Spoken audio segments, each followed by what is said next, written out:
Hello అండి, మన టెక్కల్లో ఉన్న తిరుపతి ఎంతమందికి తెలుసు? అదేంటి టెక్కల్లో తిరుపతి ఎక్కడుందని అనుకుంటున్నారా?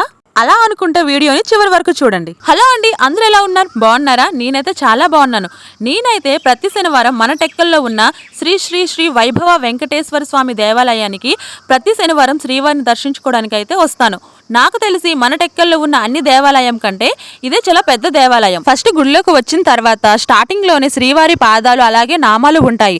వాటిని దర్శించుకొని మనం తీసుకొచ్చిన కొబ్బరికాయని మనసులో ఉన్న కోరికని మనస్ఫూర్తిగా కోరుకొని ఇక్కడ కొబ్బరికాయ కొట్టి లోపలికైతే వెళ్ళాలి. ఇక్కడున్న ధ్వజస్తంభాన్ని దండం పెట్టుకొని లోపలికి వెళ్ళిన తర్వాత శ్రీవారి వాహనమైన గరుణ్ణి దర్శించుకొని శ్రీవారిని దర్శించుకునేటప్పుడు తప్పనిసరిగా ఇరువైపులో ఉన్న ద్వారపాలకుల్ని దర్శించుకోవాలి. వీలే జయ విజయులు. వీళ్ళొచ్చేసరికి రామావతారంలో రావణాసుడు కుంభకర్ణుడిగా, కృష్ణావతారంలో వక్రదంతుడు శిశుపాలకుడుగా, స్వామి అవతారంలోని హిరణ్యాక్షకుడుగా, నరసింహస్వామి అవతారంలోని హిరణ్యకర్షిపుడుగా వీళ్ళకున్న అతి చిన్న శాపం వల్ల రాక్షసులుగా జన్మించారు. లోపలికెళ్లి శ్రీవారిని దర్శించుకునేటప్పుడు తిరుపతిలో ఉన్న శ్రీవారిని దర్శించుకునే అనుభూతి కలుగుతుంది. ఎంతమంది భక్తులు ఉన్నా సరే పూజ అనేది చాలా ప్రశాంతంగా జరుగుతుంది.